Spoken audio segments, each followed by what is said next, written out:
And I don't normally phrase things this aggressively, but I kind of feel like be a little bit of an idiot not to get one of these for your RV.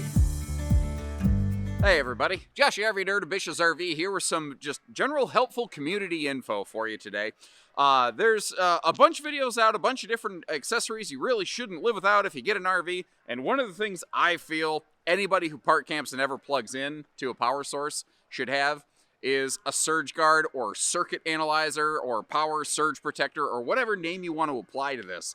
And it boggles my mind how many people will actually spend all this money on these big RVs and then go, yeah, but do I really need one of these? And I get it. You just, I don't know, you could have spent $10,000, you could have spent $30,000, over $100,000 on a new RV right now. You just spent a lot of money and you're going, hey, at some point we need to rein in the expenses.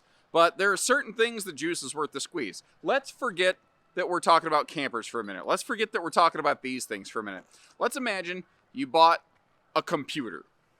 $300, $600, something like that. I don't know, laptop, a desktop, something. Or even just a nice fancy TV. You would probably want that plugged into a surge protector, right? And right now you're going, oh crap, I don't have a surge protector plugged in on my TV.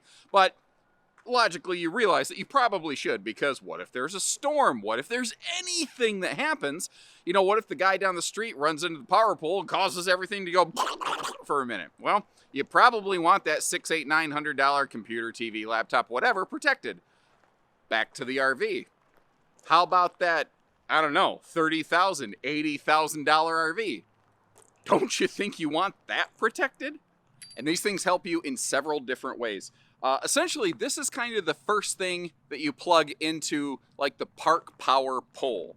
And if you look at the little kind of faceplate on here, what it tells you is it basically tells you if you have proper power coming into that RV before you actually hook up your RV. Now, here's a little RV pro tip for you. Before you plug in anything, you should have the breaker on the RV park post turned off, plug this in, turn the breaker on, and then see what the lights tell you. It'll tell you things like if it's correct.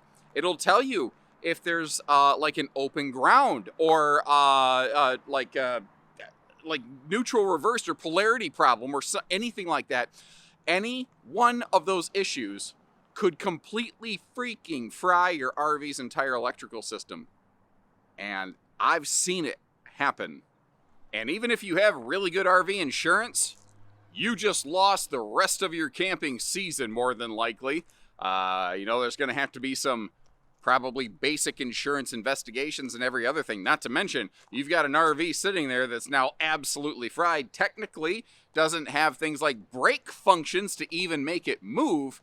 You have an immobile object that you need to somehow get out of there. In the best case scenario, it's still an awful scenario. And in the worst case scenario, you end up with a fire and potentially all the dangers that go along with that. Now, here's the thing. I'm not leaving you a link to like my Amazon affiliate store in the video description or a QR code or anything like that. You can look up RV surge protectors.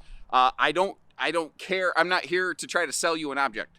I don't care what dealership you buy from. I don't care if you buy from a private seller. I don't care what RV you have, 30 amp or 50 amp. There's varieties of these for 30 amp or 50 amp. They have, depending on, the thing is, there's a whole wide variety of these things.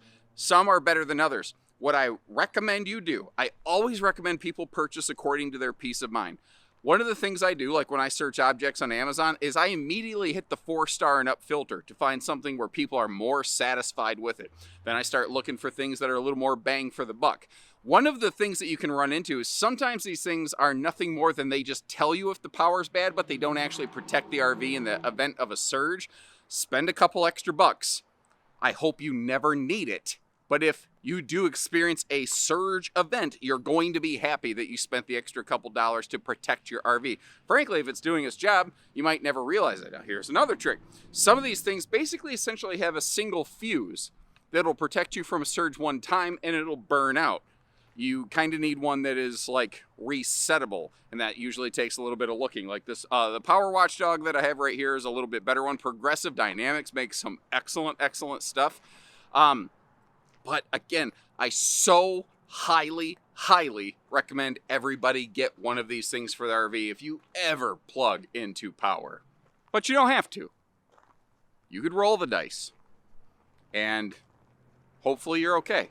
Most of the time people are. But man, if you're not, I don't know if you've ever looked at trying to track down and diagnose electrical issues in RVs.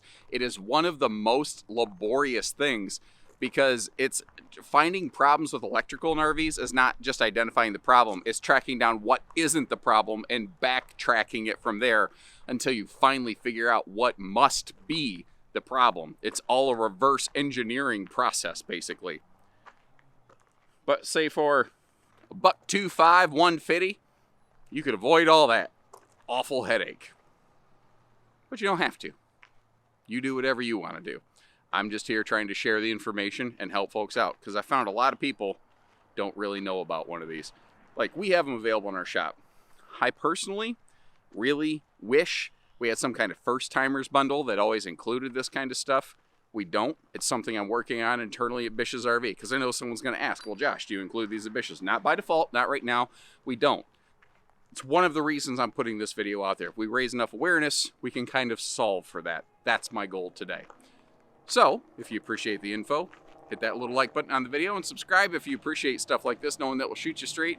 Doesn't matter what you're buying, doesn't matter where you're buying from. Just here to lend you a hand today. So take care, stay safe, have fun, and happy camping, everyone.